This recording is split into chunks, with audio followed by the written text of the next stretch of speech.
Bienvenue à ces bulletins d'information. Vous êtes sur Mondico Télévision. Une explosion s'est déclenchée la nuit de lundi à ce mardi 8 août 2023, causée par un camion citerne transportant du carburant, brûlant dans son allure les maisons commerciales et habitations logeant aux environs de l'entrée du quartier Riguini dans la commune de Lemba. Dans l'attente du bilan et les précisions sur les circonstances du drame, on signale quelques morts et blessés. Ranta Louyela pour plus de détails. Amina, papa kuone nekoya moni.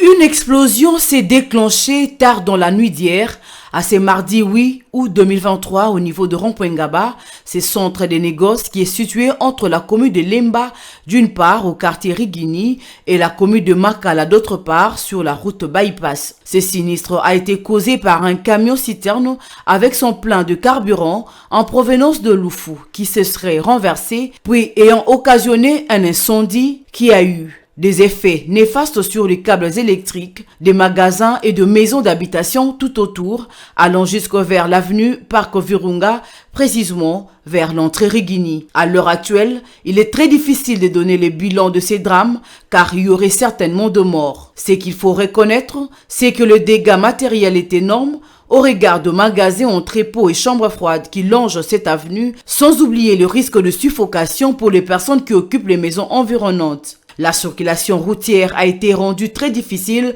tôt ce matin. En croire les témoins, le camion anti-incendie sont arrivés sur place pour tenter d'éteindre ce feu qui semble être atténué, mais la fumée est encore très visible.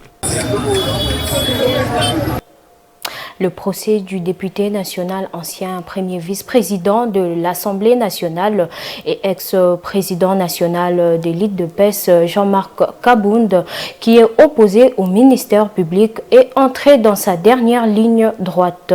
L'étape est arrivée à la fin de l'instruction. Les plaidoiries sont prévues pour le lundi prochain. Suivez le commentaire.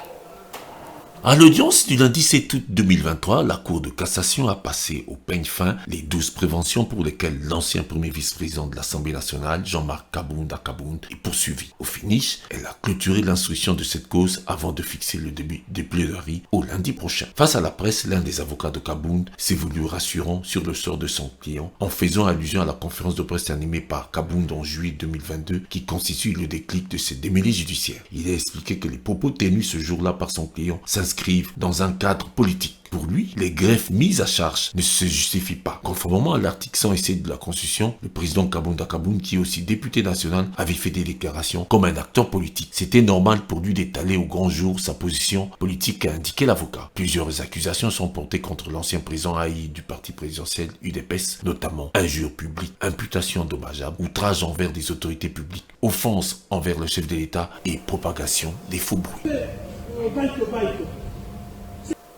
Et pour finir, le ministre de l'Enseignement primaire, secondaire et technique, Tony Mwaba Kazadi, tout récemment dans une correspondance datée du 4 août 2023, a adressé à tous les responsables des écoles conventionnées et ceux de provinces éducationnelles sous sa tutelle d'un certain nombre de dispositions pratiques à considérer dès la rentrée scolaire 2023-2024. Les détails de ces mesures dans cet élément de la rédaction suivez.